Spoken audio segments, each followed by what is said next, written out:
things that can go wrong. Lord knows you've all been there. I've been there. Here's another little thing that can go wrong.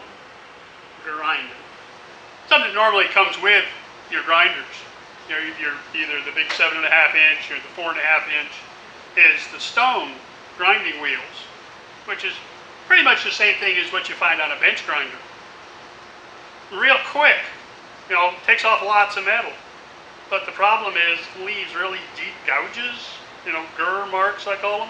Because when you look at them you go, you know, I'm going to spend forever trying to grind those out.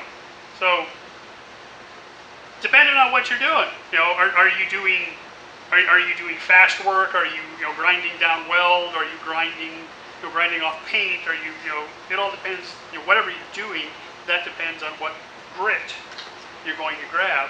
You know, is it going to be a stone? Is it going to be, you know, like this is a 60 grit, which is still pretty rough in the beginning, but you use it for, you know, a minute or two, you knock some of that grit off, it kind of takes it back to about an 80. Is that a soft pad? Yeah, this is a soft pad.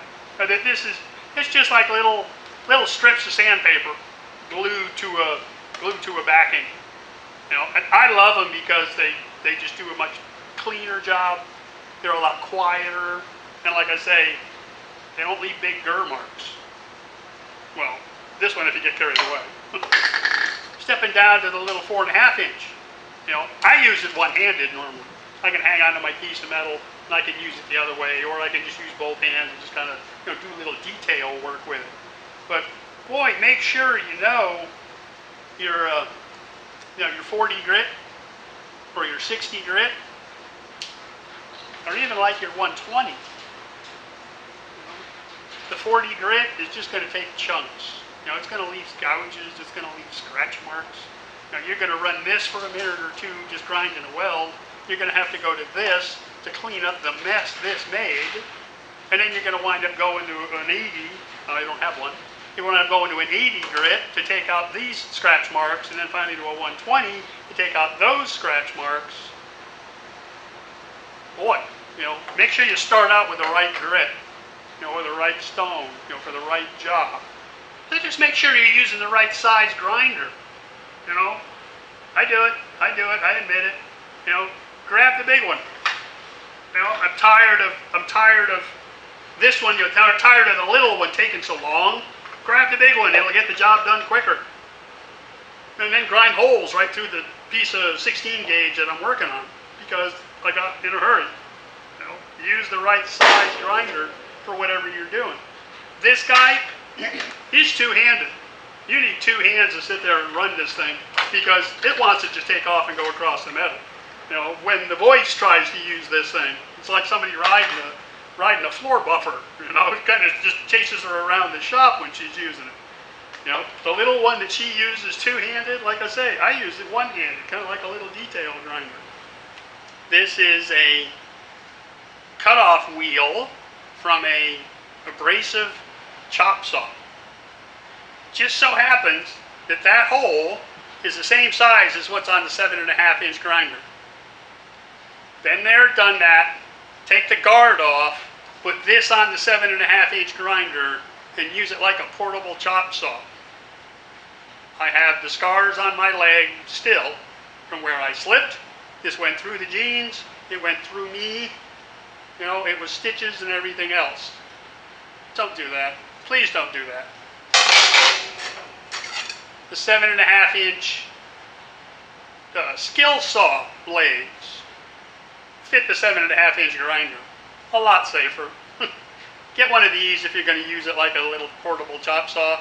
Don't use one of the big ones. And speaking of taking off the guard on this big guy, it's there for a reason, believe me.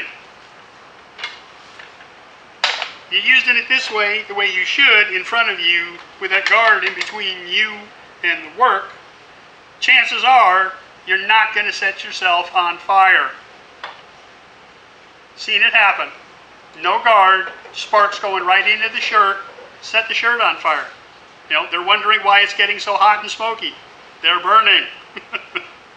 If you got to take the guard off, put it back on again. It's a lot safer. Keeps your finger safer, keeps you safer, keeps the sparks away, you know, keeps the sparks controlled somewhat. You know, use that safety equipment. That's what it's there for. And I think one of the biggest things that can go wrong with grinding, you know, especially somebody who's new at it, you know, or they're just starting out or something, is they forget to look at that little arrow. You know, they wonder what that arrow's for. Okay, well, it means that the wheel turns that way. Yeah, but there's another reason for it. It's to keep you from grinding onto a piece of metal. It's to tell you, no, grind off of that piece of metal so you don't gouge the metal. You know, when you're coming up to a corner, you got a weld on you, an outside weld on something, and you want to come up and you grind it this way, what's going to happen is you're going to wind up grinding that piece, you know, they're grinding that corner down. You're going to take gouges out of that corner rather than grinding off the top of that metal and just getting a nice flat surface there and then grinding up that other piece of metal, you know, off of it, so you get a nice sharp corner that you can come in and just touch with your grinder. If you go the other way, if you try to grind this way onto the piece of metal, you get dips, you get lumps, you know, you grind right through your weld, right into your piece of metal, you know, you have a bigger mess to clean up. It's there to tell you, make sure you grind that way, you know. So I hope that helps make you a little better grinder. You know, keep some of the amateur mistakes out of it, keep you a little safer, and helps you get back to work. Oh, yeah, I'm gonna go back to work. I'll see you guys next time.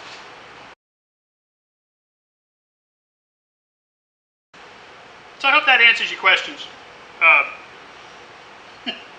See, I look at them and I want to start talking about them.